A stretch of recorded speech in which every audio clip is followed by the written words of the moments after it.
दिसंबर की एक बेहद सर्द ठिठुरती हुई रात, आसमान के नीचे जमा देने वाली ठंड है और फूड एंड ड्रग एडमिनिस्ट्रेशन यानी कि एफडीए के मैरीलैंड वाले हेडक्वार्टर्स के ठीक बाहर मैरीलैंड का पार्किंग लॉट। हाँ, वही पार्किंग लॉट जहां एक बेहद अजीब सा नजारा चल रहा है। बड़े बड़े सूट्स पहने कॉर्पोरेट एग्जीक्यूटिव्स अपनी महंगी गाड़ियों में हीटर ऑन करके सो रहे हैं और जैसे ही सुबह होती है और एफडीए बिल्डिंग का दरवाजा खुलता है, एकदम धक्का मुक्की शुरू हो जाती है।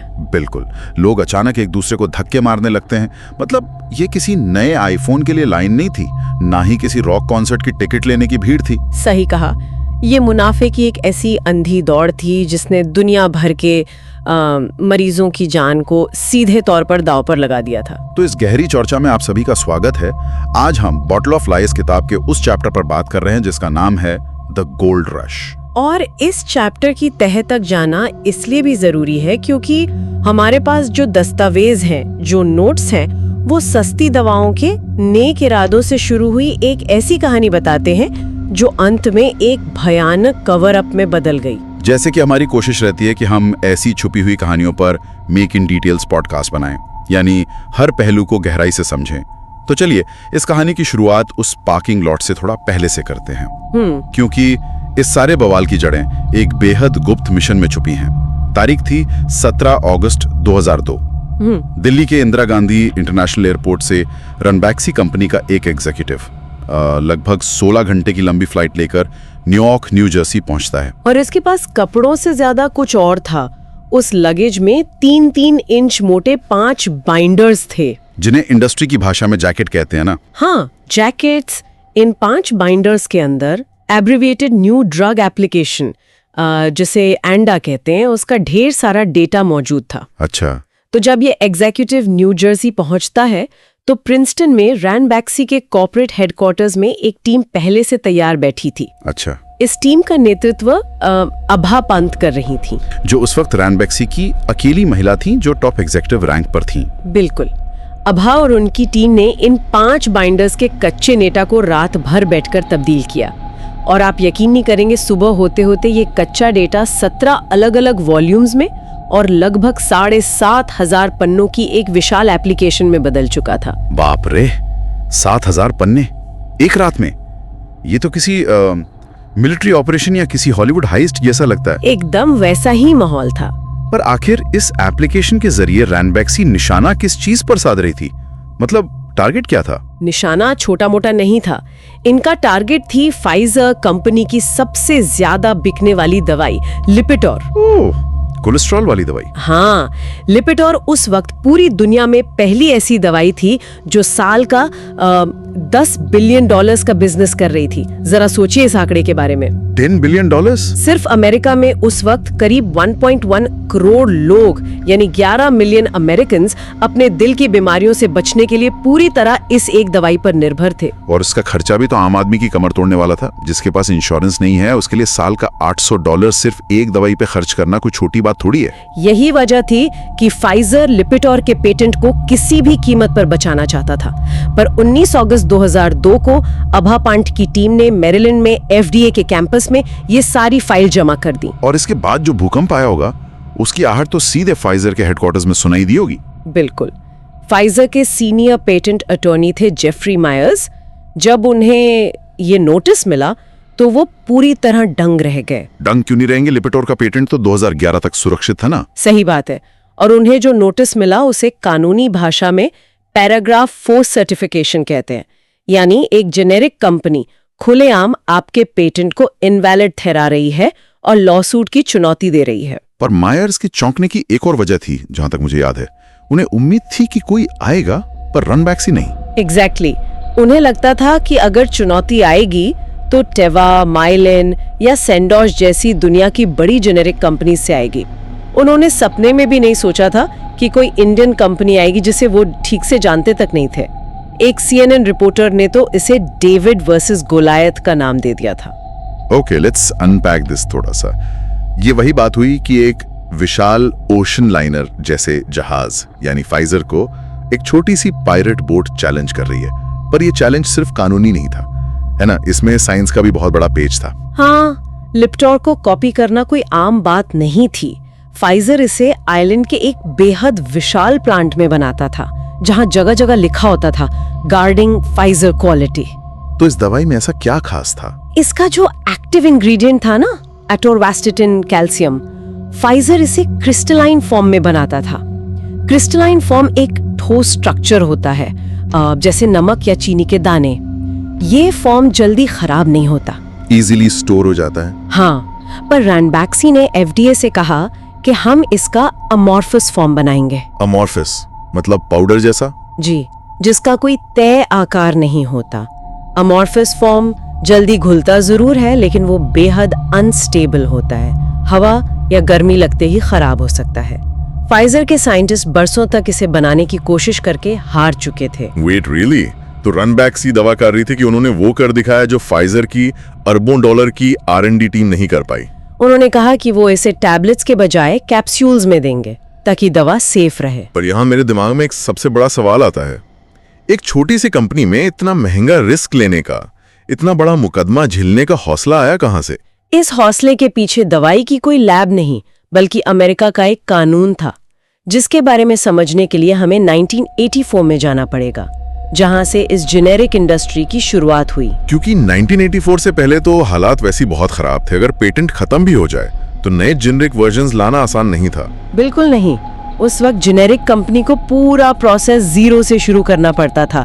जानवरों पर टेस्ट, इंसानों पर क्लिनिकल ट्रायल्स, सिर्फ ये साबित करने के लिए कि उनकी दवाई भी असरदार है।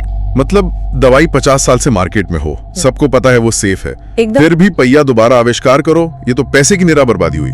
यही बात विलियम एफ हेडार्ड नाम के एक पत्रकार और एडवोकेट को खटक रही थी।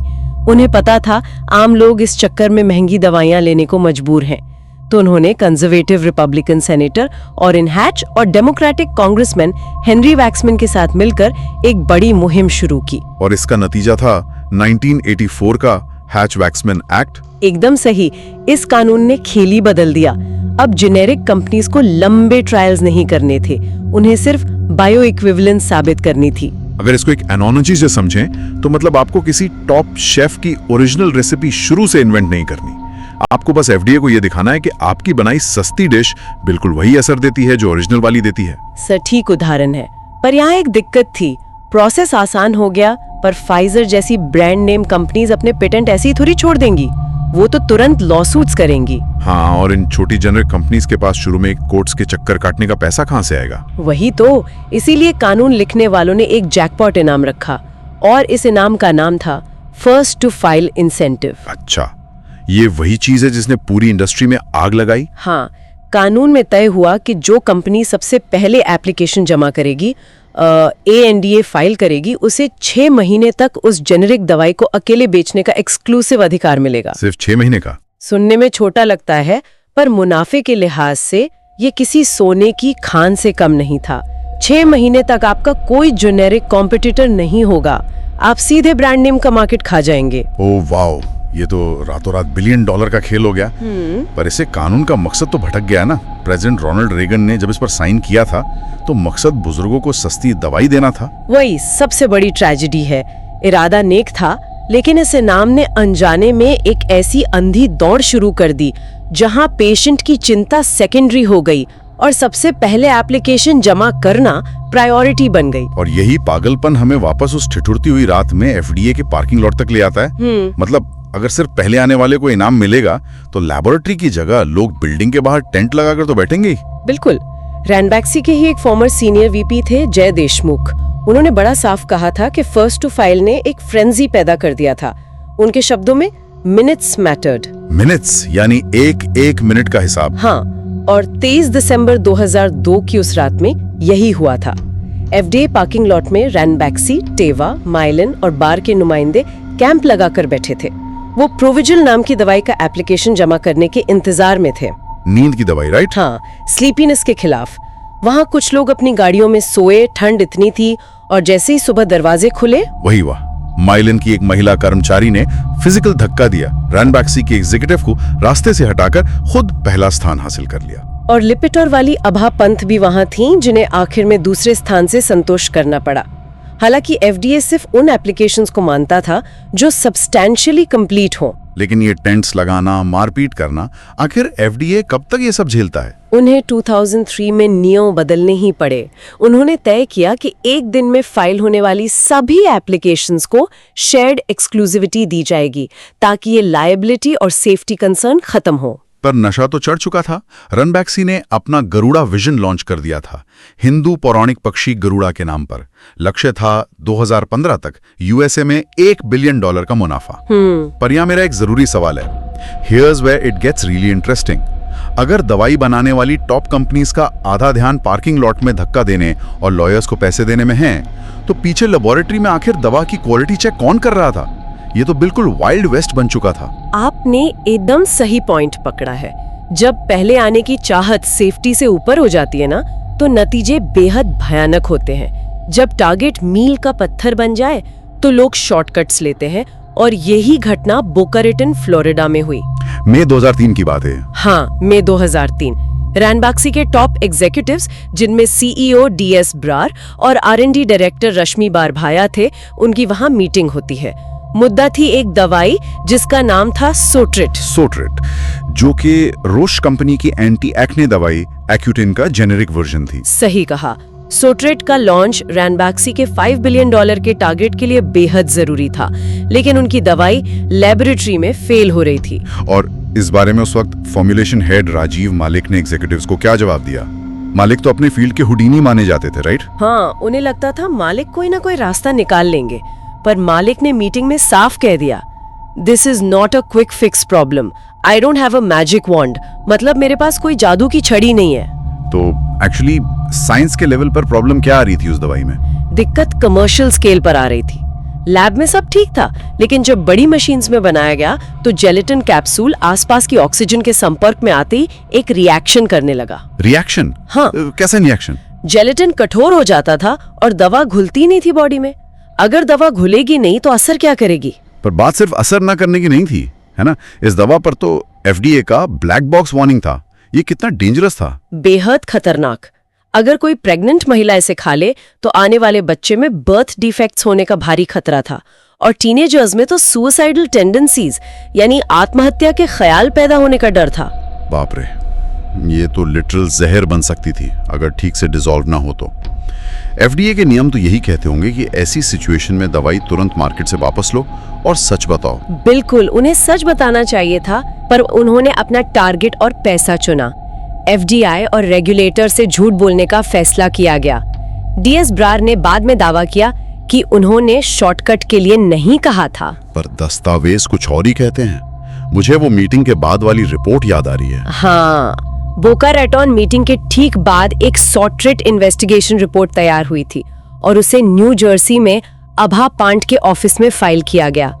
उसके कवर पेज पर क्या लिखा था पता है आपको? वही बोल्ड लेटर्स में, do not give to FDA.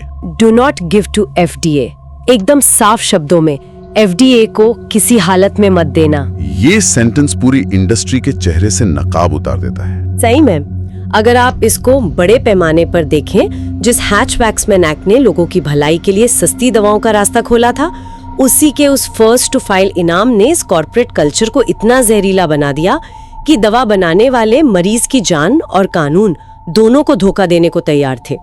एक लाइफ सेविंग इंडस्ट्री पूरी तरह अपने ही लालच की भेंट चढ़ गई।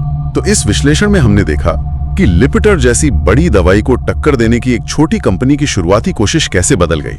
1984 के उस कानून के नेक इरादों से लेकर पार्किंग लॉट की उन झड़पों तक और आखिर में सोरेट्रिट जैसी दवाई की फेल होती रिपोर्ट को दबाने तक का ये पूरा सफर फार्मास्यूटिकल इंडस्ट्री की एक अलग ही तस्वीर दिखाता है। एक ऐसी तस्वीर जो शायद आम आदमी कभी सोच भी नहीं सकता। और इन सभी बातों को सुनने के बाद मुझे लगता है हमें खुद से एक सवाल पूछना ही पड़ेगा।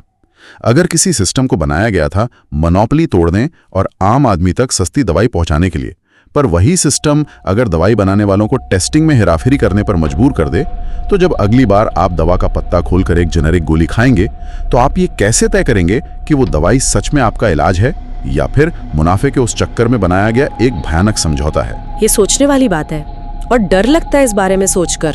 यही वो विषय है जिस पर अकेले में बैठकर विचार किया जा सकता है। आज की इस गहरी चर्चा में हमारे साथ जुड़ने के लिए बहुत बहुत शुक्रिया।